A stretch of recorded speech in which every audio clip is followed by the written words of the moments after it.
நல்ல செய்தியா வந்துச்சு. என்ன செய்தி தெரியுமா உங்களுக்கு? ஸ்தோத்திரம். நான் திடீர்னு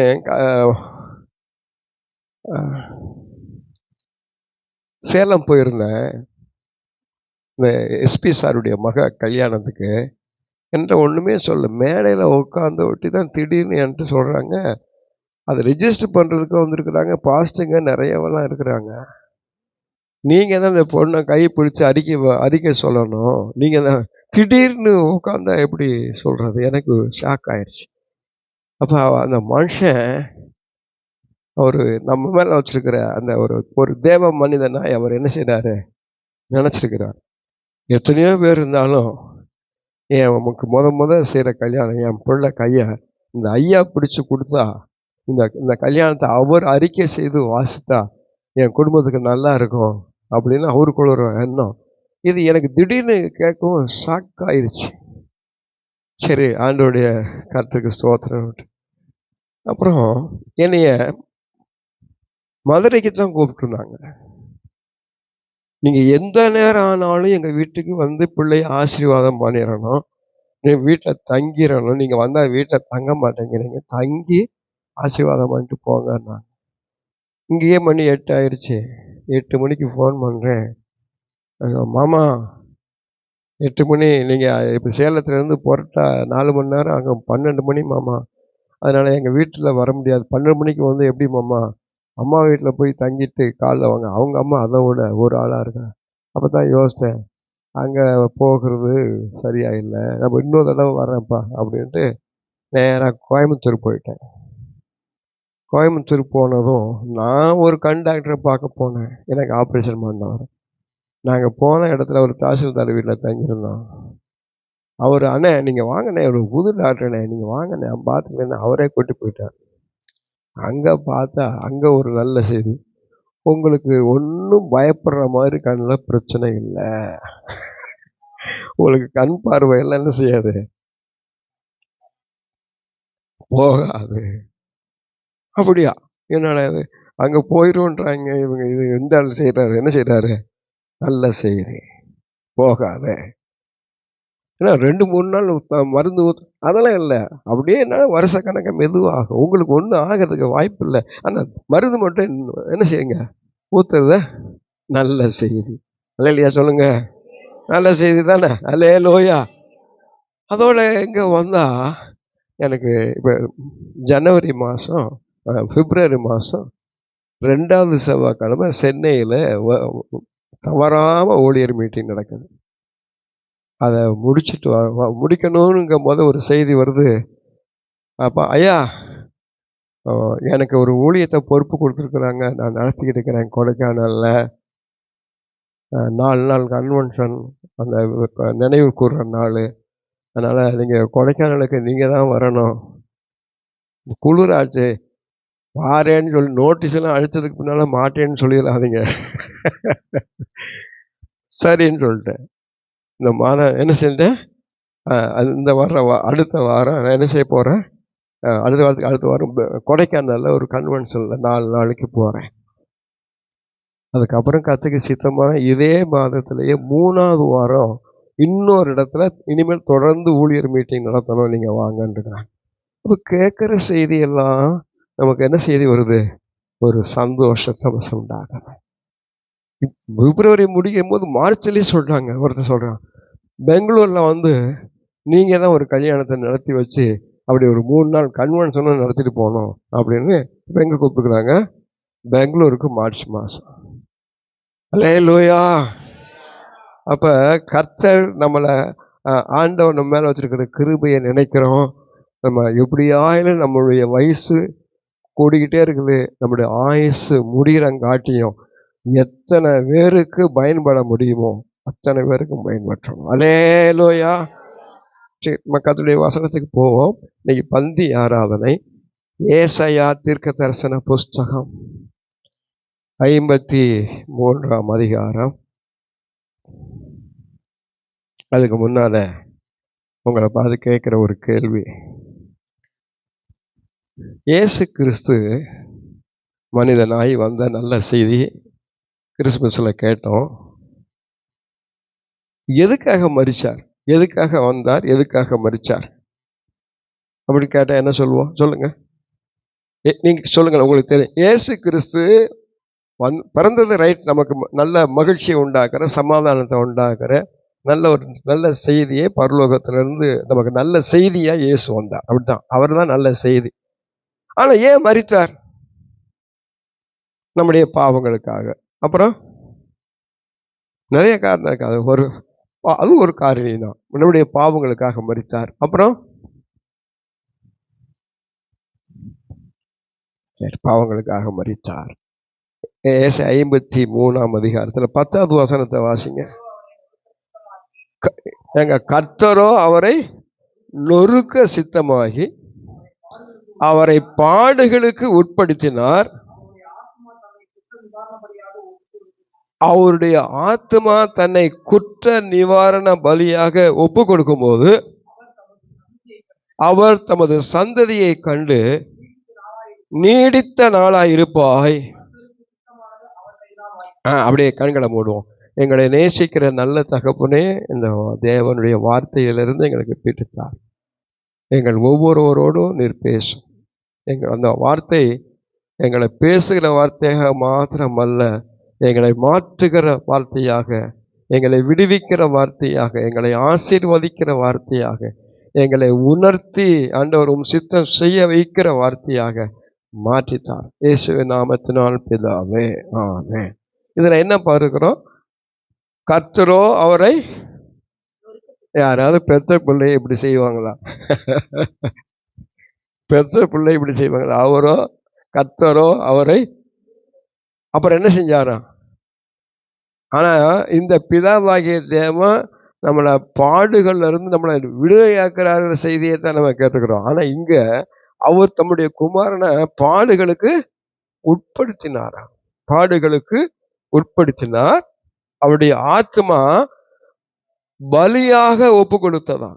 அவரை என்ன செஞ்சார்? குற்ற நிவாரண பலியாக ஒப்பு கொடுக்கும் போதுதான். 3 காரியம்: நொறுக்கும் போது, பாடுகள் உட்படுத்தும் போது, பலியாக ஒப்பு கொடுக்கிற போது அவர் என்ன செய்யறாரா?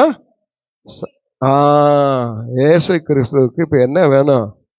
ஒரு சந்ததியை பார்க்கணும். இன்னைக்கு நிறைய பேருக்கு குழந்தைகள்லாம் பெற்றுட்டா என்ன ஆசைப்படுறாங்க? ஒரு சந்ததியை பார்க்கணும், ஒரு பிள்ளைய பார்க்கணும். அந்த பிள்ளை எதுக்கு? நம்ம பேர் சொல்லணும், எனக்கு பின்னால ஒரு சந்ததி வேண்டும். அல்லேலூயா. அப்ப இயேசு கிறிஸ்து இந்த பூமிக்கு மனிதனாய் வந்தது நல்ல செய்தி. அவர் மரிக்கும் போது அவர் அடைந்த ஆக்கினை நமக்கு பெரிய வேதனையை, துக்கத்தை உண்டாக்குற ஒரு செய்தி, வேதனை உண்டாக்குற செய்தி. ஆனா வேதனை இல்லாம பிள்ளை பெற முடியாது. இன்னைக்கு ஆஸ்பத்திரியில புதுசா கண்டுபிடிச்சிருக்கிறாங்களாம், வலி இல்லாம பிரசவம் ஆகணும்னா ஊசி போட்டா வலிக்காமையே பிரசவம் பண்ணலாம். வசனத்துக்கு மாறா என்னென்ன கண்டுபிடிக்கணுமோ அம்புட்டையும் மனுஷன் கண்டுபிடிக்கிறான். ஆண்டவர் சொல்லுகிறாரு, நீ வேதனையோடு பிள்ளை பெறுவேன்னு இருக்கிறாரு. இவன் சொல்றான், உனக்கு வேதனையே இல்லாம பிள்ளை பெறுவதற்கு நான் கண்டுபிடிக்கிறேன். சரி, அதை எப்படியோ போட்டு நமக்கு அதுல தலையிட வேண்டாம், நமக்கு தேவையானதை மட்டும் பார்ப்போம். அப்ப ஒரு வேதனையான ஒரு காரியங்களை கர்த்தர் நம்ம நடத்துகிற போது, நொறுக்கும் போது, பாடுபடுகிற போது, அதை குற்ற பலியாக, காணிக்கையாக தன்னை ஒப்பு கொடுக்கிற போது இயேசு சொல்றாரு, ஒரு சந்ததியை பார்க்கிறார்.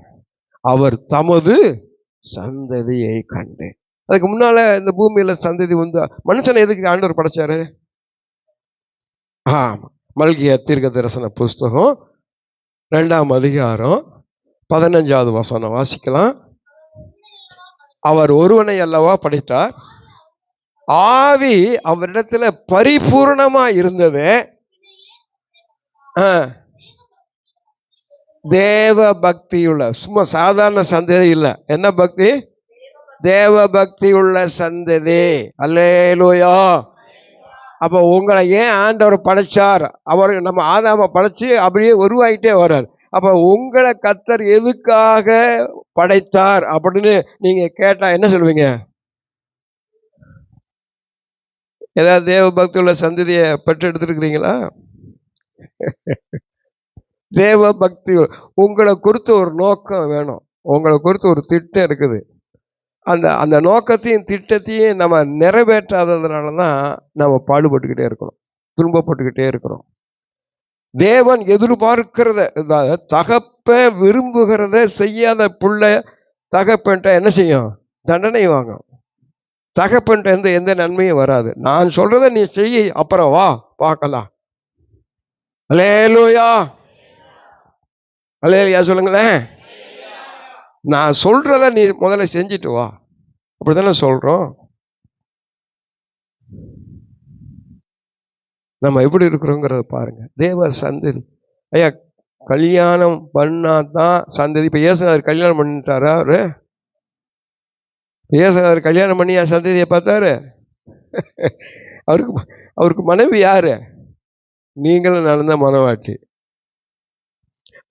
அவர் நம்ம மூலியமா ஒரு தேவ சந்ததிய உண்டாக்கணுங்கிறத கர்த்தர் விரும்புகிறார். அவரே உண்டாக்கணும்னு நினைச்சா உண்டாக்கி இருக்க முடியும். அவரை பார்த்து ஒரு தேவ சந்ததி உண்டாக கடவுது அப்படின்னு சொன்னா உலகத்துல நிறைய சந்ததி வந்துடும். அவருக்கு விருப்பமான சந்ததியெல்லாம் வந்துடும். அவருடைய மனதுக்கு பிடித்தமான ஜனங்கள் உருவாகிடுவாங்க. அவர் அப்படி விரும்பல, உங்களை கொண்டு உருவாக்க வேண்டும் என்று விரும்புகிறார். ஒரு தேவ சந்ததி உருவாகிறதுக்கு நீங்கள் அவரோட இணைந்து இருக்க வேண்டும். உங்கள் மூலியமா தான் அவர் செய்யணும்னு இல்லை, உங்க மூலியமா அவர் செய்யணும்னு விரும்புகிறார். நம்ம அதுக்கு இடம் கொடுக்குறோமான்னு பாருங்களேன். தேவ சந்ததி, தேவ பக்தியுள்ள. இப்ப தேவ பக்தின்னா நம்ம என்ன நினைக்கிறோம்?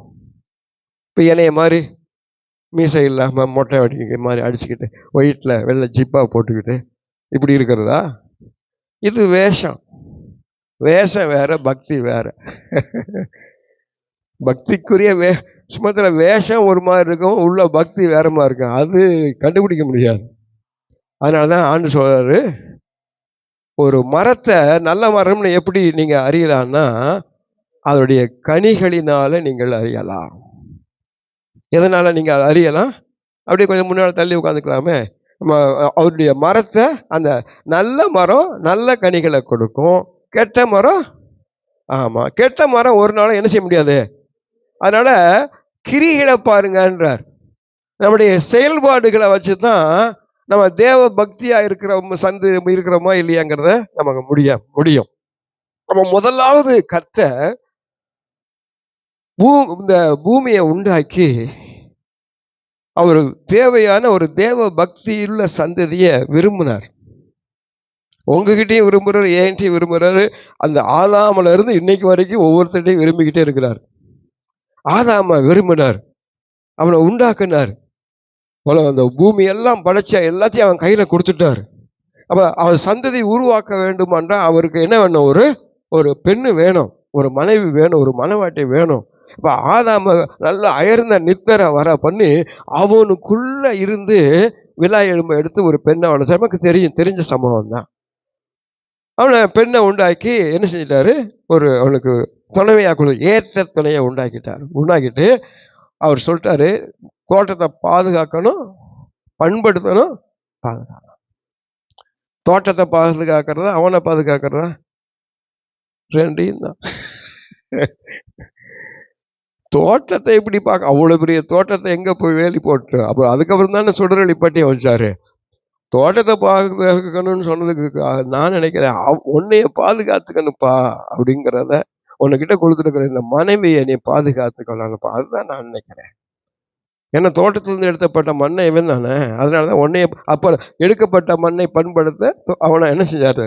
அனுப்பிச்சிட்டாருன்றாரு. இப்ப ரெண்டு பேரும் தேவ பக்தி என்னன்னா, யாக்கோபுக்கு எழுதின நிருபம் 1ஆம் அதிகாரத்துல 26, 27 வரைக்கும் நீங்க வாசித்து பார்த்தீங்கன்னா ஒரு 4 காரியம் 5 காரியம் இருக்குது. வாசிக்கிறீங்களா? யாக்கோபு, அதாவது எத்தனாவது பக்கம் தெரியுமா உங்களுக்கு? 313ஆம் பக்கம், புதிய ஏற்பாட்டுல 313. வாசிங்க. 26, 27. உங்களில் ஒருவன்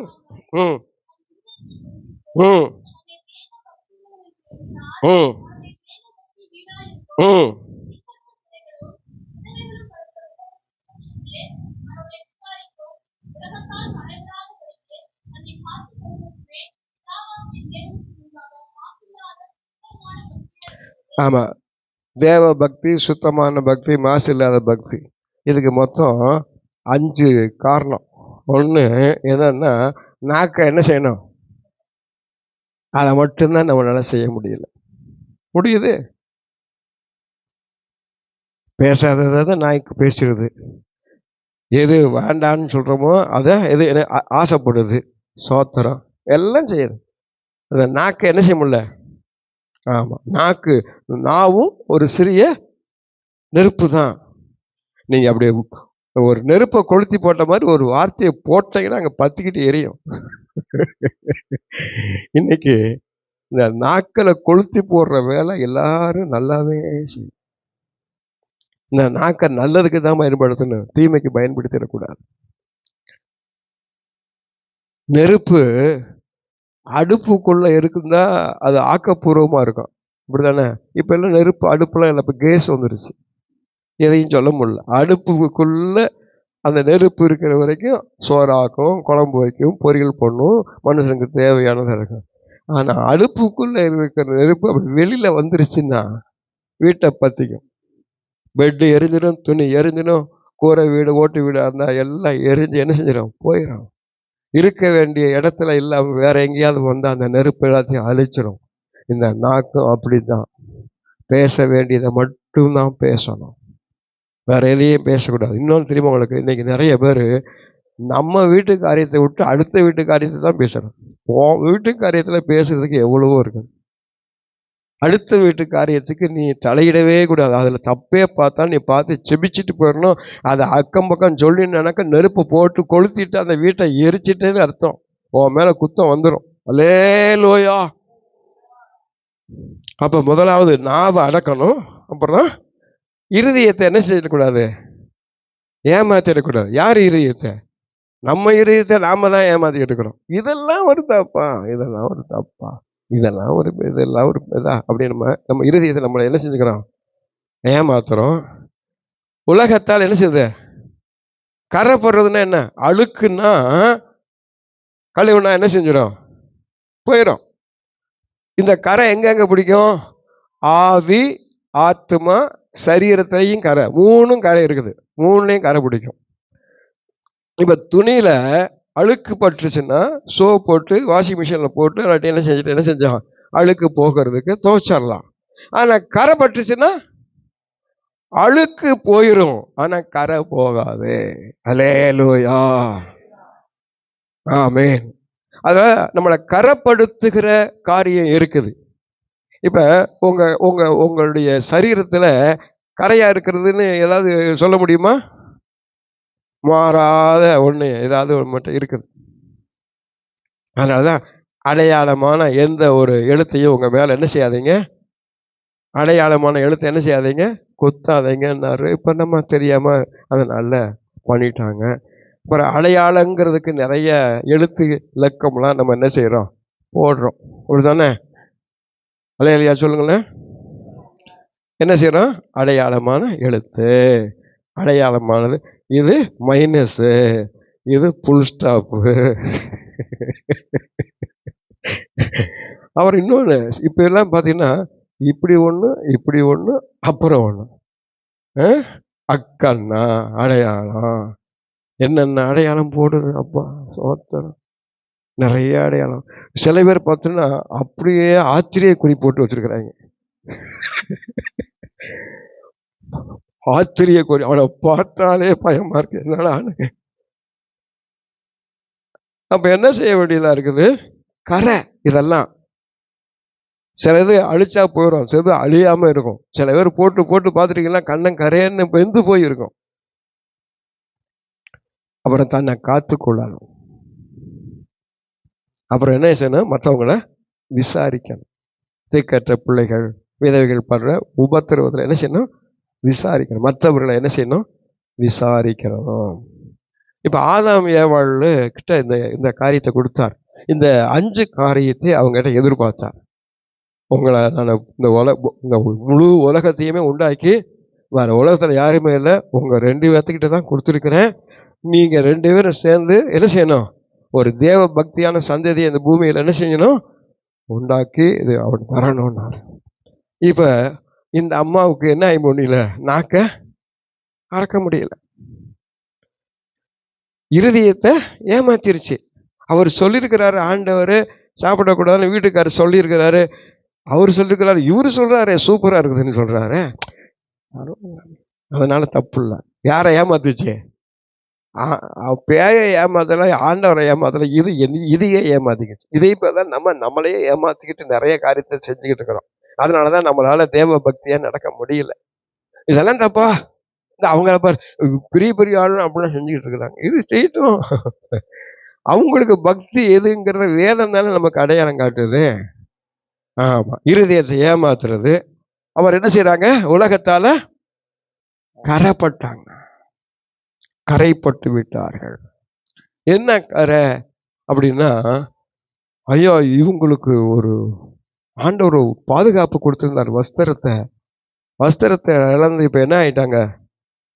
நிர்வாணமா மாறிட்டாங்க. அவங்க ட்ரை பண்ணாலும் அவங்களால அந்த நிர்வாணத்தை மறைக்கிற அளவுக்கு வஸ்திரத்தை அவங்களுக்கு என்ன செய்யல, உண்டாக்கல. அன்னைக்கு நூல்லாம் கிடையாது. அவங்க ஒரு அதான் அத்தி இலை. அதனால தான் அதிமுக காரங்க ரெட்டை இலை அத்தி இலைன்னு வச்சாங்களே என்னன்னு தெரியல. அந்த அத்தி இலையை எடுத்து என்ன செஞ்சாங்க, ஆடையெல்லாம் போட்டு. ஆனா அந்த அத்தி இலையெல்லாம் ஒன்றும் கிடையாது, ரொம்ப நாளைக்கு ஒத்து வராது. சில நாளைக்கு ஒத்து வரும், சில நாளைக்கு ஒத்து வராது, காஞ்சு போச்சு. அப்புறம் ஆண்டவர் பார்த்தாரு, இப்படி நிர்வாணமா கரைப்பட்டு கிடக்கிறையே அப்படின்ட்டு அவர் என்ன செஞ்சாரு, ஒரு தோலுடைய உண்டாக்கினார். இன்னைக்கு பாருங்க, இன்னைக்கு அதே தான் நடக்குது. ஆண்டவர் நிர்வாணத்தை மறைக்கிறதுக்கு தான் வஸ்திரத்தை கொடுத்தார். இன்னைக்கு பார்த்தா ஐயோ சாமி சொல்ல முடியல, கையையும் காணோம், முதுகையும் காணோம், ஒன்னையும் காணோம். எதுல சொல்றேன் உங்களுக்கு தான் புரியும். அதை இல்லையா சொல்லுங்க. சில பேர்ல முன்னால கொஞ்சம் தான் இறக்குனாங்க, இந்த இது வர்றதுக்கு வந்துச்சு, எதை செய்யணுங்கன்னு தெரியற மாதிரி காட்டினாங்க. சரி பரவாயில்ல. அப்புறம் பலபடி இன்னும் கொஞ்சம் இறக்குனாங்க. இப்போ 2 ஷோல்டர் எலும்பும் தெரியுது, கீழே ஒரு பெல்ட் தான் போகுது, பூரா தெரியுது. இதெல்லாம் தேவையா? இதெல்லாம் உன்னைய கரைப்படுத்துதலையே, பார்க்கிறவனை கரைப்படுத்திடுத. ராத்திரி பூரா தூங்க மாட்டேங்க. நான் போய் வாலிபன் கெட்டு போறான். நீ கரையாவும் ஆகிற, அடுத்தவனை கரைப்படுத்துறவனும் மாறிடுற. உலக இதுதான். இதுல எப்படி பக்தி வரும்? இதுல பக்தியெல்லாம் வராது, பரிசுத்தம்லாம் வராது. இருக்கிற பரிசுத்தமும் போயிடும், பக்தியும் போயிடும். விசாரிக்கணும். விசாரிக்கிறோமா? இன்னைக்கு நிறைய பேர் என்ன செய்யல, விசாரிச்சா நம்ம மாட்டிக்குவோமா அப்படின்னு சொல்லி பயப்படுறாங்க. சரி போட்டு, இப்ப 2 பேருமே தப்பு பண்ணிட்டாங்க, ஆண்டவர் பரிகாரத்தை வந்துட்டாங்க. இதுல பாவத்தை அறிக்கையிட்டால் இரக்கம் கிடைக்கும். நீதிமொழிகள் 28, தன் பாவங்களை மறைக்கிறவன் வாழ்வடைய மாட்டான், அறிக்கை செய்து விட்டு விடுகிறவன். இதுல யார் இரக்கம் பெற்றது, ஆதாமா ஏவாளா? இதுல 2 விதத்துல யாரு பெஸ்ட் சொல்லுங்க பார்க்கலாம். காரணம் சொல்லணும்.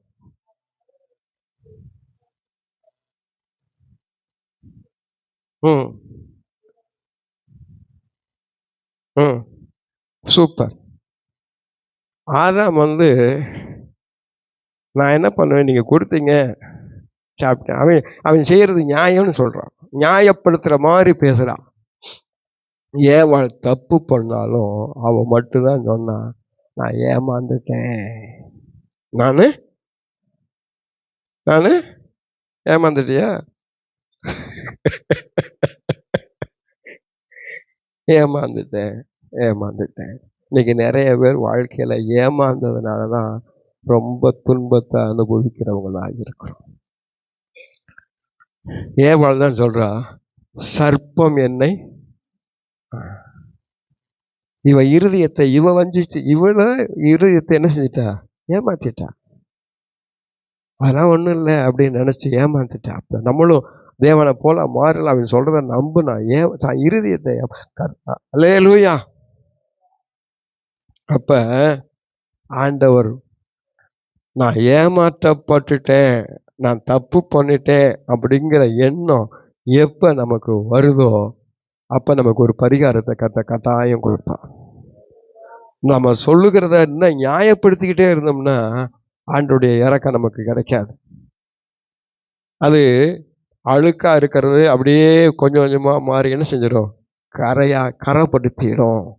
சோத்திரம். அப்ப தேவன் ஆதாம எதிர்பார்த்தார், ஒரு பக்தியுள்ள சந்ததி வரும்னு பார்த்தார். அவங்க பக்தியா இல்லாம போயிட்டாங்க. அவங்களே பக்தியா இல்லாம போயிட்டாங்க. பரிகாரத்தை மட்டும் பெற்றுக்கிட்டாங்க. அதுக்கப்புறம் தான் நமக்கு ஒரு சம்பவமாவே சொல்றேனே, ஒரு கதை போல சொல்றேன். ஆதாமுக்கு என்ன குழந்தாங்க, 2 குழந்தைங்க பிறந்தாங்க, காயின், ஆபேல். அப்ப இவங்க 2 பேரும் அந்த பிள்ளைகளுக்கு சொல்லி வளர்ப்பாங்க. அதெல்லாம் நமக்கு பைபிள்லாம் அதெல்லாம் எழுதணும்னாக்க நம்ம சாட்சி சொல்ல சொன்னா நிறைய பேர், நான் போனேன்னா, நான் ஏறினேன்னா, நான் மூச்சு விட்டேன்னான்னு அதுக்கு ஒரு பாடமே சொல்லிட்டு இருப்பாங்க.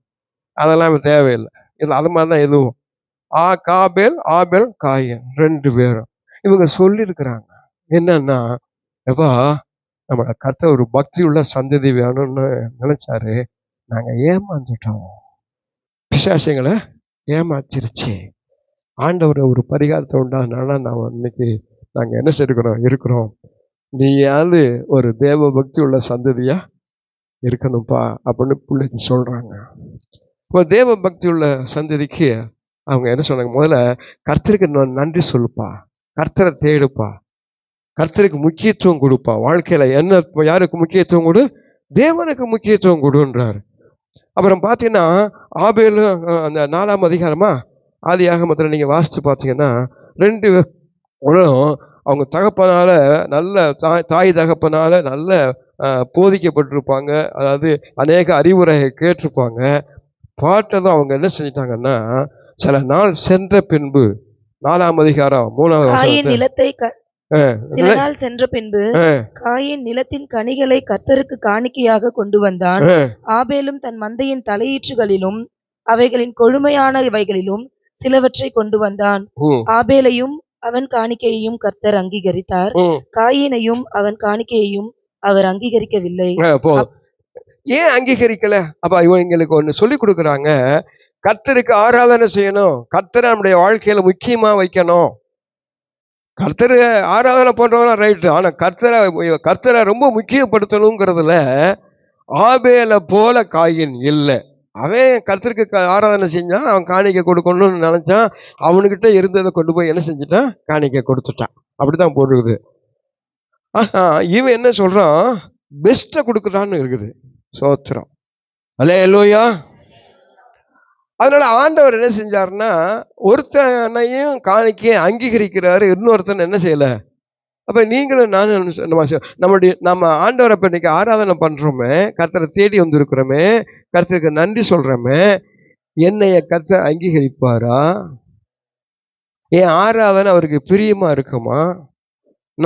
நான் காணிக்கையா கொடுக்கிற, என்னை அர்ப்பணிக்கிற காரியம் ஒவ்வொன்றும் அவர் அங்கீகரிக்குமா அப்படின்னு பார்க்கணும். அல்லேலூயா. ஏன்னா சந்ததியிலேயே பக்தியுள்ள சந்ததின்னு இருக்குது, நீதிமான் சந்ததி இருக்குது. ஏசாயா 57:3 பார்த்தீங்கன்னா விபச்சார சந்ததின்னு இருக்குது. லூக்கா 11 பொல்லாத சந்ததின்னு போட்டிருக்குது. பிலிப்பியர் 2:15 பார்த்தீங்கன்னா கோணலும் மாறுபாடான சந்ததின்னு போட்டிருக்குது. சங்கீதம் 37:28 துன்மார்க்குடைய சந்ததி. எத்தனை சந்ததி இருக்குது இதுல? நீதிமானுடைய சந்ததி, விபச்சார வேசித்தன சந்ததி, பொல்லாத சந்ததி, கோணலும் மாறுபாடான சந்ததி, துன்மார்க்குடைய சந்ததி. அல்லேலூயா. இப்ப பாருங்களேன், சில பேர் தேவனுடைய பாத்திரத்திலையும் பங்கு பெறுவாங்க, பேய்களுடைய பாத்திரத்திலையும் பங்கு பெறுவாங்க. இன்னைக்கு நம்ம என்ன பாத்திரம் வச்சிருக்கிறோம்? தேவனுடைய பாத்திரம். இது நம்மளை ஆசீர்வதிக்கிற பாத்திரம். அல்லேலூயா சொல்லுங்க. விபச்சாரங்கிறது என்னன்னா, ஒரு புருஷனுக்கு நியமிக்கப்பட்டிருக்கிற பெண் புருஷனை விட்டுட்டு வேற யாரையாவது நேசித்தால், விரும்பினால் அது என்னது? பாவம். அதுதான் விபச்சாரம். அப்படித்தானே? அல்லேலூயா. அதனாலதான் இந்த அறிக்கை கேட்கும்போது இவரை நேசித்து பிறர் முகம் இவருக்கே மனைவியாயிருப்பாய் என்று ஒப்பு கொடுக்குறியா? அதே மாதிரி புருஷனை பார்த்து நீ பிறர் முகம் பார்க்காமல் இவ மூஞ்சியவே பார்த்து, கருப்பா இருந்தாலும் சிவப்பா இருந்தாலும் நல்லா இருந்தாலும் நல்லா. அல்லேலூயா. சில பேர் பார்வை அப்படி இருக்குது. இந்த நேற்று ஜோசப்பு வீட்டுக்கு பால் காய்ச்சணும்னு கூப்பிட்டான். பொன்னுசாமி பொண்டாட்டி பொன்னுசாமி நானும் பாஸ்டமா போனோம். டோல் கேட்டுக்கிட்ட வந்துச்சு. சொன்னேன், ஏம்மா டோல் கேட்டுக்கு காசு கொடுக்கணும், ஒரு காசை கொடுமா அப்படின்னா. அவன் பார்த்துச்சு பாருங்க, அவங்க புருஷனையே என்னையா, எங்களை பார்த்த பார்வை அப்படியே டோல் கேட்ட பார்த்துச்சு, அது ஆட்டோமேட்டிக்கா திறந்துருச்சு. காசு வாங்காமையே திறந்துருச்சு.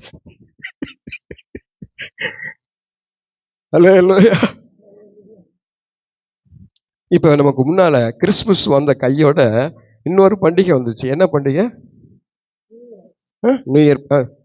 கிறிஸ்துமஸ்க்கு சரி நியூ இயர் பண்டிகை நமக்கு தெரிஞ்ச பண்டிகை, நல்ல பண்டிகை. அப்புறம் என்ன பண்டிகை வந்துச்சு? பொங்கல் பண்டிகை. பொங்கல். பொங்கல் எதுக்காக வைக்கிறோம்? பொங்கல் பண்டிகையில் என்னென்ன இருக்குது? சூரியன் பொங்கல், மாட்டு பொங்கல், போகி பண்டிகை. சரி, சூரியன் பொங்கல் எதுக்கு வைக்கிறது? சூரியனை வழிபடுறதுக்கா? சூரியனை வழிபடுறதுக்காக பொங்க வச்சு போட்டு எங்க அப்பா கூட்டி போயிருக்காரு எங்க வீட்டுக்கு, எங்க தாத்தா எங்க அத்தை வீட்டுக்கு, பாட்டி வீட்டுக்கெல்லாம் போகும்போது அப்படியே குலவை போடுவாங்க பாருங்க, தெரு வழிக்காரங்க. சூப்பர். அப்படியே பார்த்து எப்படா வாய்க்குள்ள என்னடா வருதுன்னு போட்டு சூரிய நமஸ்காரம் பண்ணி, அது வெளியில தான் வச்சு, வீட்டுக்குள்ள வைக்கக்கூடாது. அப்படித்தானே? வீட்டுக்குள்ள பொங்க வைப்பீங்களா வெளியே வைப்பாங்களா? எங்கேயோ வச்சுட்டு போறாங்க, வெளியில தான் வைப்பாங்க. 2 கல்லை வச்சு பானை, அதுக்கு எல்லாம் வாரணம்லாம் பூசி, தேங்காய் கரும்பெல்லாம் சேர்த்து கெட்டி வச்சு, அது தப்பு கிடையாது. அவன் நம்பிக்கைக்கு கும்பிடுறான். நீ தான் என்னை இவரை குலதெய்வமா ஏற்றுக்கிறேன்னு சொல்லிட்டு தானே நீ வந்த. ஏசுனார் மேல நம்பிக்கை வச்சு பழையதெல்லாம் உருட்டு புதுசாயிடுச்சு, நான் இவருக்கே உரியவனா இருப்பேன் அப்படின்னு வாக்கு கொடுத்து தானே ஞானஸ்தானம். பழைய மனுஷன் இருந்தது செத்து அதை அடக்கம் பண்ணியாச்சுல்ல. சரி, அப்புறம் என்னது? மாட்டு பொங்கல் எதுக்கு? மாட்டை தெய்வமா கும்பிடுறோம். இது நாள் வரைக்கும் உழைச்சிச்சப்பா, அதனால மாடு சொல்றேன் செய்யும் தொழில. ஆமா, அதனால இது அதுக்கு உதவியா இருந்துச்சு மாடு, அதனால மாட்டை நினைச்சு என்ன செய்யணும்? மாட்டு பொங்கல். போகி பண்டிகைன்னா என்ன?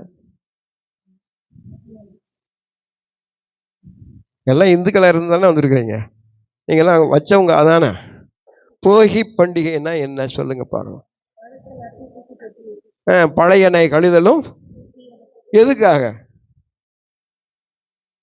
எதுக்காகன்னா பழசில் இருக்கிற துணி, மரம் அதெல்லாம் எடுத்து வெளியில போட்டு எல்லாம் எரிச்சு பழசெல்லாம் காலி பண்ணி புதுசாக ஏதாவது வாங்கி வந்து வச்சுட்டு, அது எதுக்குன்னா இந்திரனுக்காக படுகிற வழிபாடு. கூகுளில் போய் பார், விக்கிபீடியாவில் கேட்டுப்பார். போகி பண்டிகை எதுக்காக வர்றது? இந்திரனுக்கும் உனக்கும் இந்திரனுக்கும் என்னையா சம்பந்தம்? நம்மால் வச்சு எனக்கு நான் நேராக பார்க்கல, அப்படி பொங்க வச்சு சினிமா பாட்டு கேசட்டில் போட்டு 9 திருநங்கைகளை கூட்டி அந்த ஊடலை போட்டு புருஷன் பொண்டாட்டி பிள்ளை அம்மா அப்பா எல்லாம் ஆட்டம் போட்டு இருக்காங்கன்னு என் காதுக்கு வந்துச்சு. அவனும் இந்த பந்தியில் பங்கு பெறலாமா? பங்கு பெறக்கூடாதுன்னு நான் சொல்றேன். அல்லேலூயா. ஐயா, பொங்கல் கிறிஸ்துவ பண்டிகைன்னு சொல்றாங்க. சொல்றவங்க சொல்லிட்டு போறாங்க, உனக்கு கிடையாது. நான் சொல்றேன், உனக்கு போதகர் நான் தான். அவர் தான் உனக்கு போதகர்னாக்க நீ அங்க போயிரு, யாரா இருந்தாலும் சரி. அல்லேலூயா. இந்த சந்ததி என்ன சந்ததி? விபச்சார சந்ததி.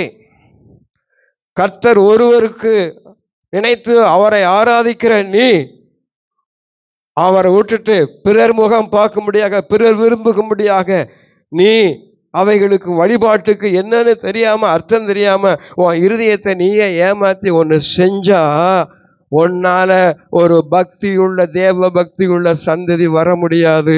நீ கொண்டு வருகிற சந்ததி அது விபச்சார சந்ததியை தான் கொண்டு வர முடியும். போறது அப்படிப்பட்ட ஆள் தயவு செய்து சொல்றேன், நீங்க உங்க நன்மைக்காக சொல்றேன். எனக்கு தெரியாது, நீங்க யாரு கேட்டாலும் நான் கொடுத்துருவேன். ஆனா நான் சொல்றேன், நான் சொல்லிட்டு தான் கொடுக்குறேன். அப்படிப்பட்ட யாராவது இருந்தால் இந்த பந்தி ஆராதனைகளை பங்கு பெறக்கூடாது என்று நான் அறிவிக்கிறேன்.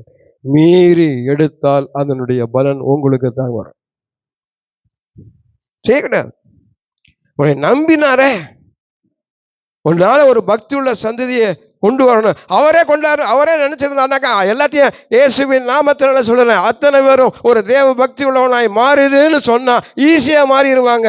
அவருக்கு கஷ்டமே கிடையாது. ஆனா உன்னைய நம்புறார். அல்லேலூயா. உன்னை கொண்டுதான் செய்யணும்னு அவர் விரும்புகிறார். உனக்கு ஒரு மகிமையை கொடுக்கும்படியா கர்த்தர் விரும்புகிறார். அல்லேலூயா. ஆமா, பக்தி உள்ள எவனும் ஒரு சகாயம் பெறுவான். இப்ப பாருங்களேன், ஆபேலும் காயீனும் என்ன செய்தாங்க? ஆண்டவர் ஆராதனை பண்ணணும், தேவனுக்கு காணிக்கை கொடுக்கறது தான் முக்கியங்கிறத தெரிஞ்சுக்கிட்டாங்க போல இருக்குது. அவங்க அப்பா சொல்லி கொடுத்துருக்குறாங்க, அவங்க அம்மா சொல்லி கொடுத்துருக்குறாங்க. நீங்க உங்க பிள்ளைகளுக்கு எதையாவது சொல்லி கொடுத்து வளர்க்குறீங்களா? அது இஷ்டத்துக்கு விட்டுறீங்க, அது எது கேட்டாலும் கொடுக்குறீங்க, அதை கண்டிக்கிறதே. இன்னைக்கெல்லாம் பிள்ளைகளை பெற்றவங்க பிள்ளைகளை என்ன செய்யறது இல்லை, ஒரே பிள்ளைங்க, அது என்னங்க வச்சுக்கோ விடு, ஒரு நாள் வரும் அப்ப நீ கண்ணீர் வடிப்ப. பிள்ளையாண்டவனை நடக்க வேண்டிய வழியில நடத்து. அப்போ அவன் முதிர் வயதுல என்ன செய்ய மாட்டான், விட மாட்டான். தன் பரம்பை கையாடாதவன் தன் பிள்ளைய பகைக்கிறான்.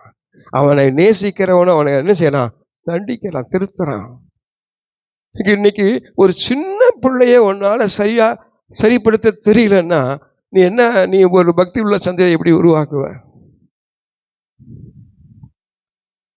சில பேர் இது கையை தட்டிகிட்டே இருக்கும், புள்ள வாட்டுக்கு விளையாண்டுக்கிட்டு அடுத்த பையெல்லாம் இழுத்துக்கிட்டு போட்டுக்கிட்டு வீட்லயே உட்காந்து கரெக்ட் பண்ண காத முறுக்கு. நீ கிள்ளு அதுக்கு பார்த்தாலே நினைக்கணும், நீ கிள்ளிட்டு அப்படி முறைச்சு பார்க்கணும். அந்த இது பொங்காவனம் பார்த்த மாதிரி டோல்கேடு கதவு திறக்கிற மாதிரி பார்க்கணும். பார்த்தா அது அப்படியே உட்காந்துரும். இவனைய பார்த்தா தான் டாட்டா கட்டுறது சிரிக்குது. பிள்ளை நல்ல நல்ல புத்தியா நல்ல பக்தியா வளர்க்கணுங்க, கண்டிச்சு வளர்க்கணுங்க. அல்லேலூயா. அப்ப ஆதாமுடைய சந்ததியிலையும் என்ன ஆயிடுச்சு, குறை வந்துருச்சு. ஆபேலை க்ளோஸ் பண்ணிட்டான் காயின்.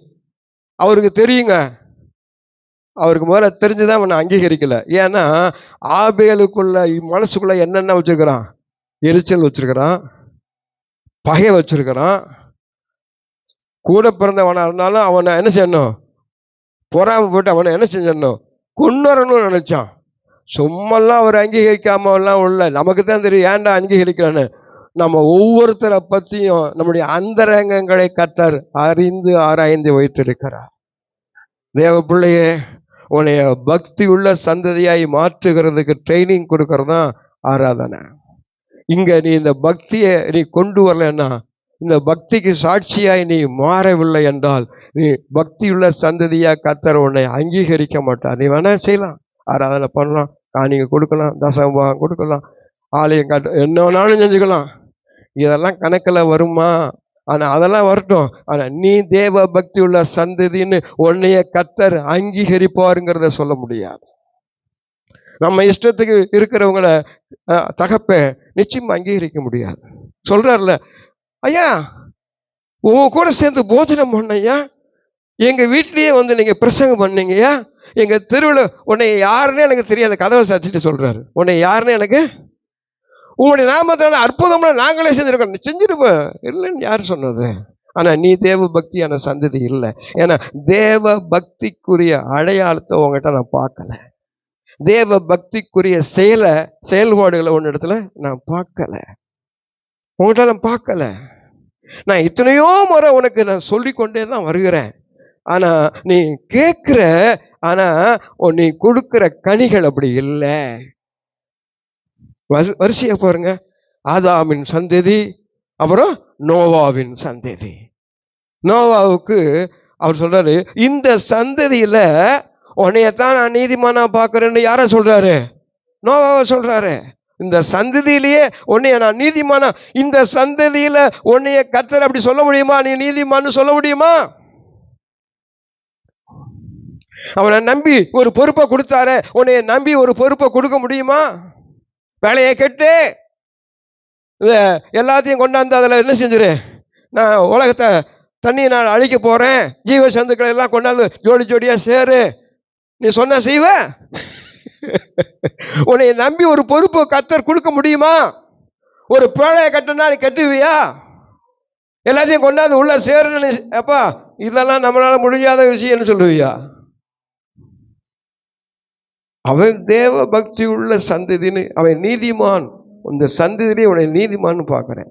ஏன்னா நீதிமான் தேவன் சொல்லுகிறத அப்படியே கேட்டு 100க்கு 100 செயல்படுவான். அவனுக்கு 3 பிள்ளைங்க, 3 பேத்துக்கு ஆளுக்கு ஒரு மனைவி. நோவாவுக்கு ஒரே மனைவி, 1 2 கிடையாது. அந்த நாள்லயே கரெக்டா இருந்திருக்கலாம் பாருங்க. சோத்திரம், 8 பேர் தான் பேழையை கட்டினான். ஆனா மழை பெஞ்சிச்சு, திராட்சை தோட்டத்தை வச்சாங்க. அவங்க திராட்சை தோட்டத்தை வச்சுட்டு திராட்சை ரசத்தை நல்லா குடிச்சாரு. இவர் என்ன செஞ்சிட்டாரு, வஸ்திரம் விலகி படுத்துட்டார். 3 பிள்ளைகளை வரான், வேகமா வரான். அவங்க அப்பாவோட நிர்வாணத்தை பார்த்துட்டான், அவமானத்தை பார்த்துட்டான். ஓடி போய், அன்னைக்கு 2 பேரும் தான் இருக்கிறாங்க. வேற எத்தனை பேர்னா ஊர் பூரா போய் சொல்லிப்பான். அன்னைக்கு இருந்தவங்க 2 பேரும் தான், சேமும் காமும் தான் இருந்தாங்க. அவங்க கொண்டுட்டு அங்க போய் வந்து பாரு, அந்த மனுஷன் பண்ற பாரு, எப்படி கிடக்கிறாரு பாரு. மற்றவங்க குறைய வெளியில போய் சொல்றவன் தேவ பக்தியுள்ள சந்ததியா இருக்க முடியாது. உன் குடும்ப காரியம் மட்டும்தான் நீ பார்க்கணும், அடுத்த குடும்ப காரியத்துல தலையிடவே கூடாது. அடுத்தவங்களுக்கு யோசனை சொல்றதுக்கு ஒன்னு அதிகாரியா தலைவரா யாரும் வைக்கல. அல்லேலூயா சொல்லுங்க. அல்லேலூயா. அதுக்குன்னு யாரு அவர் நியமிச்சு வச்சிருக்கிறாரோ, யார் வச்சிருக்கிறாரோ அவங்க கிட்ட சொல்லணும், அவங்க தான் அதை பார்க்கணும். அதைத்தான் கேட்கிறாரு பாருங்க, மோசையை கேட்கிறான். அவன் உன்னைய தலைவனாக அன்னைக்கு அதிகாரியா உன்னைய வச்சது யாரு? அப்பதான் ஐயா தப்பு போல் இருக்குதுன்ட்டு ஓடுறான். நல்லதுதான் அது, ஆனா அது நல்லதை ஏத்துக்கல. ஆனா அவனை தலைவனா மீட்பானா யாருன்னு கேட்டா, மறுதளித்த அந்த மோசையை தானே முட்செடியில தோன்றின தேவன் அவனை தலைவனாக மீட்பனாக அனுப்புனார். அவரு அனுப்புனா தான் தலைவன். நீயா தலைவன் ஆக முடியாது. அல்லேலூயா சொல்லுங்க. நீயே ஒரு காரியத்தை செய்யறதுக்கு உண்டான வாய்ப்பு இல்லை. மற்றவங்களை குற்றப்படுத்துறதுக்கு உனக்கு அதிகாரம், மற்றவங்களுக்கு வேணா உங்களுக்கு நன்மையான காரியங்களை சொல்லலாம், அது கூட சமயத்தில் என்ன செஞ்சிடும், தீமையா மாறிடும். இவ காம் என்ன செஞ்சுட்டான், தன் தகப்பனுடைய குறைய தன் சகோதரர்கிட்டலாம் போய் சொல்லி தூத்திட்டான். நிர்வாகம் கிடைக்கிறாரு. ஆனால் அவங்க 2 பேரும் கேட்டான். அவங்க 2 பேரும் அதை பார்க்கவே விரும்பலை. அவன் கேட்டது மாதிரி அவன் பார்க்க விரும்பலை. தோளில் துண்டை தூக்கி போட்டு அப்படியே போய் நிர்வாணத்தை என்ன செஞ்சிட்டானா, மூடிட்டான். அடுத்தவனுடைய நிர்வாணத்தை வெளியில தெரியாம மூடுகிறவன் ஒரு பக்தி உள்ள சந்ததியா இருப்பான். அல்லேலூயா. அடுத்தவனுடைய குறைய, அவன் குறைய வெளியில தெரியாம மூடி அவனுடைய அவமானத்துக்கு வேதனைக்கும் அவனுக்கு ஒரு ஆறுதல் கொடுக்க முடியாத கிரியையை அவன் செய்யறானோ அவன் பக்தியுள்ள சந்ததியாயிரும்.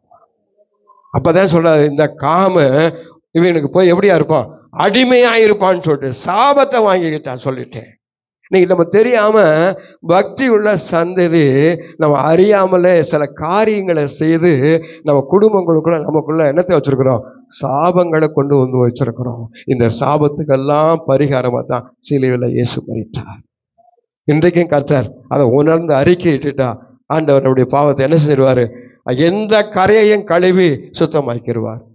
பாவக்கரை நீங்க என்னை முற்றிலுமாக, பாவக்கரை நீங்க என்னை முற்றிலுமாக உம் சுத்தமுள்ள இரத்தத்திற்குள் தோய்த்ததினாலே, உம் சுத்தமுள்ள இரத்தத்திற்குள் தோய்த்ததினாலே சோத்தரிப்பேன் சோத்தரிப்பேன் இயேசு தேவனை சோத்தரிப்பேன். அல்லேலூயா. இப்படியே சொல்லிட்டே போன நிறைய நேரம். ஆபிரகாம் சந்ததி, ஈசாக்கு சந்ததி, எல்லாம் யாக்கோபு. அதை ஒன்று மட்டும் நான் சொல்லி முடிக்கிறேன். தாவீதின் சந்ததி. தாவீது என்ன செய்தான்னா, அவன் தன்னை காப்பாத்துக்கு போயிட்டான். 1 சாமுவேல் 22:2 வாசிங்களேன். 1 சாமுவேல் 22:2 மட்டும் வாசிங்க. ஒடுக்கப்பட்டவர்கள், கடன்பட்டவர்கள், முறுமுறுக்கிறவர்கள் யாவரும் அவனோடு கூடிக்கொண்டிருந்தார்கள். அவன் அவர்களை தலைவனானான். அவர்களுக்கு கூட சேர்ந்ததெல்லாம் எப்படிப்பட்ட டிக்கெட்டு? ஒடுக்கப்பட்டவர்கள், கடன்பட்டவர்கள், முறுமுறுக்க. எதை சொன்னாலும் முறுமுறுப்பான். கனவானும் திருப்பி ஒழுங்கா என்ன செய்ய மாட்டான், கொடுக்காம ஏமாத்திட்டு ஓடிடுவான். ஒடுக்கப்பட்டவன், கடன்பட்டவன், முறுமுறுக்கவன் பூரா எங்க வந்து சேர்ந்துட்டாங்க. இவருக்கு ஒரு தலைவர். ஆனா இவங்களை பூரா எப்படி மாத்தினாருன்னு 1 நாளாகமோ 22ஆம் அதிகாரம் 12ஆம் அதிகாரம் 22வது வசனத்தை வாசிங்க. 1 நாளாகமோ 12ஆம் அதிகாரம். அக்காலத்திலே நாளுக்கு நாள் தாவீதுக்கு உதவி செய்யும் மனுஷர் அவனிடத்தில் வந்து சேர்ந்தபடியால் அவர்கள் தேவ சேனையை போல மகா சேனையானார்கள். எப்படிங்க அவங்க தேவ சேனையா மாறினாங்க? இந்த கடன்பட்டவன், ஒடுக்கப்பட்டவன்லாம் எப்படி? அக்காலத்திலே நாளுக்கு நாள் தாவீதுக்கு மனுஷர் அவனிடத்தில் அவர்கள். அப்ப கடன்பட்டவன், ஒடுக்கப்பட்டவன், ஒடுக்கப்பட்டவெல்லாம் வேண்டாம் வந்தாங்க. அவங்களை எல்லாம் உதவி செய்யற ஆளா மாத்திட்டான் பாருங்க தாவீது. அதெல்லாம் திக்கற்ற பிள்ளைகளும் விதவைகளும் படுகிற உபத்திரவத்தில் என்ன செய்யறது? விசாரித்து அவர்களுக்கு உதவி செய்கிறது. இப்ப இங்க தாவீதுக்கு அவங்க என்ன செஞ்சாங்க? நீ மோசமான ஆளா கூட இருக்கலாம், ஆனா தாவீதுக்கு உதவி செய்யற ஆளா நீ மட்டும் மாறினேன்னா உன்னைய பூரா இப்ப கடமாட்டவன் சொல்ல மாட்டாங்க, முறுமுறுத்தவன் சொல்ல மாட்டாங்க, விபச்சார சந்ததின்னு சொல்ல மாட்டாங்க, பொல்லாத சந்ததி, கோணாலும் மாறுபாடு சந்ததிலாம் சொல்ல மாட்டாங்க. உன்னைய நீ உதவி செய்யற அளவுக்கு நீ மாறிட்டேன்னா உன்னைய ஒரு தேவசேனைன்னு சொல்லுவாங்க. தேவசேனா தேவ பக்தி உள்ள சந்ததி என்று சொல்லுவார்கள். இன்னைக்கு நமக்கு உதவி செய்யற குணம் இல்லை. அல்லேலூயா. அது குறிப்பா யாருக்கு உதவி செய்யணும்? யாருக்கு? தாவீது தலைவனா இருக்கிறவனுக்கு உதவி செய்யணும். இன்னைக்கு தலைவனா இருக்க உதவி செய்யறத விட உபத்திரவப்படுத்துறது தான் நிறைய இருக்குது. யாராவது உதவி செய்யறீங்களா? சோத்திரம். போன வாரம் பார்த்தீங்கன்னாக்க பொன்னுசாமி கொஞ்சம் இருப்பாரு. அவரு மகனுக்கு கல்யாணம், சொந்த பந்தம் போயிட்டாரு. இங்க இந்த முனியம்மா இங்கேயே வந்துருச்சு. இப்ப இது தனி கேட்டது ஏதாவது இருக்கும், காய்கறி நறுக்கி கொடுத்து இதெல்லாம் கிழக்கும்னாக்க இதை ஒருத்தன் பிடிச்சி வச்சிருக்கலாம். இன்னைக்கு ஞாயிற்றுக்கிழமை மண்டபத்தை கிளீன் பண்ணாலும் உனக்கு 500 ரூபா தரேன். 500? மண்டபம் சர்ச்சு கிடக்குது, சர்ச்சு மண்டபத்தை பார்த்தா 500 கிடைக்கும். அது வந்துருச்சு. போன வாரம் அப்படிதான். அவர் பார்த்தாரு முத்துவேலு, ஆனால் பாவிகளை எல்லாரும் விட்டு போயிட்டார். உருன்னு கையை கத்தி அறுத்துனாரு. கத்தி அறுத்துட்டு இப்போ கையில் கட்டு போட்டுக்கிட்டு இருக்கிறார். உதவி செய்யறதுக்கு ஆள் இல்லையா? நீ எப்படி தேவசேனையா மாறுவ? யார் நமக்கு உதவி செய்வாங்களேன்னு தான் எதிர்பார்க்குறமே ஒழிய, நீ ஏன் ஏற்கனவே முறுமுறுக்கிறாள், நீ கடன்பட்டு கிடக்கிற, நீ ஒன்னா சமுதாயத்தினால என்ன செஞ்சிருக்கிற? ஒடுக்கப்பட்டு கிடக்கிற. நீ வந்து சேர்ந்துட்ட நல்லதான், ஆனா நீ எப்ப தேவசேனையா மாறுவ? உதவி செய்யற ஆளா நீ மாறினா உன்னைய கர்த்தரு தேவசேனையாய் மாற்றுவான். அல்லேலூயா, அல்லேலூயா சொல்லுங்க. தன்னை பலியா கொடுக்கணும். நேரம் ஆயிடுச்சு, பேசுறதுக்கு சமயம் போதல. சிம்சோன் எபிரேயர் பட்டியலில் பார்த்தீங்கன்னா 11ஆம் அதிகாரம் எபிரேயர்ல யார் யார் பரலோகத்துக்கு போவாங்கங்கிறதுல வருது. அதில் சாலமோன் பேரெல்லாம் வரல. பிரசங்கம் எழுதினவர், பிரசங்கம் பண்ணவர், நீதிமொழிகள், அவர் எழுதின நீதிமொழிகள்லாம் அப்படியே இருக்குது. அவர் எழுதின சங்கீதம் அப்படியே இருக்குது. ஆனா அவரு அங்க இல்லை. ஏன்னா நீ அந்த விசுவாச பட்டியலில் வரல. ஆனா அதுல யார் வர்றா? எப்தா, சிம்சோன் நிறைய வருது.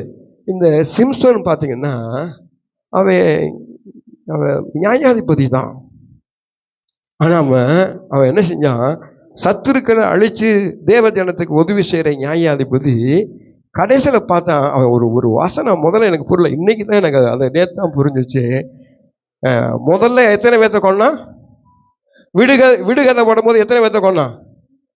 கல்யாணத்துக்கு போய் விடுகதை போட்டான், மாற்று வஸ்திரம் கொடுக்கணும், 30 பெலிஸ்தரை கொன்று மாற்று வஸ்திரத்தை கொண்டதை கொடுத்தான். ரெண்டாவது பிடிச்சிட்டு போயிட்டாங்க. அப்ப எத்தனை பேர்த்த கொன்னான்? 1000 பேர்த்த கொன்னான். கழுதத்தை அடையல. முதல்ல 30 பெலிஸ்தரை கொன்னான், ரெண்டாவது 1000 பேர்த்த கொன்னான். ரெண்டாவது தப்பு பண்ணிட்டான். அப்ப தப்பு பண்ணிட்டு இந்த ஒரு விஷயம் எனக்கு இறங்கிருங்கன்றான். என் கண்ணு போயிடுச்சு, இனிமேல் இந்த ஜனங்களை விசாரிக்க முடியாது. என் கண்ணு போயிடுச்சு, என் தரிசனம் போயிடுச்சு, நான் விலங்கு போட்டு சிறை போட்டு கிடக்கிறேன், இப்போ முடியாது, எனக்கு ஒரு விஷயம் இறங்குங்க, நீங்கள் விரும்புகிறத நம்ம செஞ்சுறேன், இப்போ இந்த சத்துருவை நான் அழிக்கணும், எனக்கு ஒரு விஷயம் மட்டும் இறங்க. அந்த முடியும் வளர்ந்துச்சான், பலமும் வந்துச்சான். அவன் சொல்கிறான், இவங்களோடு நானும் என்ன செய்கிறேன்? தன்னை இயேசு கிறிஸ்துவ போல தன்னையே அவன் என்ன செஞ்சான்? இயேசு கிறிஸ்துவோடு ஒப்புமையாக சொல்ல முடியாதானா? ஆனால் என்ன சொல்கிறேன், இந்த பெலிஸ்தரோடு என் ஜீவன் கடவுள், நான் செத்தாலும் பரவாயில்ல, 3000 பேர் நான் என்ன சொன்னேன், என் தேவ ஜனங்களுக்கு தடையாயிருக்கிற இந்த 3000 பெலிஸ்தர்களை என்ன செய்யணும்? பாவிகளை, விரோதிகளை, கர்த்தருக்கு விரோதமாக எழும்பி இருக்கிற இந்த கிரியைகளை நான் அழிச்சாகணும். இதுக்கு நானே செத்தாலும் பரவாயில்லன்னா விசுவாசத்துக்கு வந்துட்டான் பாருங்க. அவ்வளோ பாவம் செஞ்சான். தெளிலால் மடியில் பழந்தவன், தரிசனத்தை இழந்தவன், கர்த்தரை மறுதளிச்சு கர்த்தருடைய அந்த அந்த என்னது அந்த அந்த பலத்தை, நசரேய விரதத்தை தீட்டுப்படுத்தினவன், கர்த்தருடைய வார்த்தையை மீறி நடந்தவன், ஒன்றுக்கு தகுதி இல்லாதவன், ஆனா தன்னை பலியாய் ஒப்பு கொடுக்கிற போது கர்த்தர் அவனை தூக்கிட்டார். அல்லேலூயா, அல்லேலூயா சொல்லுங்க. அதனால தேவனே, அதனால இயேசு கிறிஸ்து அவர் தன்னை பலியாக காணிக்கையாக தேவனுக்கு ஒப்பு கொடுக்கிற போது அவர் ஒரு சந்ததியை பார்க்கிறார். அந்த சந்ததி தான் பக்தியுள்ள சந்ததி. உங்களையும் என்னையும் பக்தியுள்ள சந்ததியா அவர் பார்க்கணும்னு விரும்புகிறார். ஏதோ ஒரு நாள் இருந்துட்டு போறதில்லை, நீடித்த நாட்களாய். அல்லேலூயா. எனக்கு எத்தனை பேர் இந்த திட்டத்துக்கு வரப்போறீங்கன்னு எனக்கு தெரியல. ஐயா, நீ உன்னை யோசித்து பாரு, உன் ஆராதனையை கர்த்தர் அங்கீகரிப்பாரா? உன்னைய தேவ பக்தி உள்ள சந்ததின்னு உன்னைய அங்கீகரிப்பாரா? நீ மோசமா கடன்பட்ட முறுமுறுக்க ஒடுக்கப்பட்டவன் தான், நீ வந்து சேர்ந்துட்ட. ஆனா உன்னை உருவாக்க ஒப்பு கொடுக்குறியா? தாவீது எப்படி உருவாக்கி இருக்கிறான் பாருங்க. உதவி செய்கிறவர்கள் ஆகி வந்தார்கள். அல்லேலூயா. நீ தேவ ராஜ்யத்துக்காக உதவி செய்கிறவனாய் மாறினால் உனக்குள்ள இருக்கிற அந்த அந்த அந்த கிரிகளை எல்லாம் மாற்றுவார்.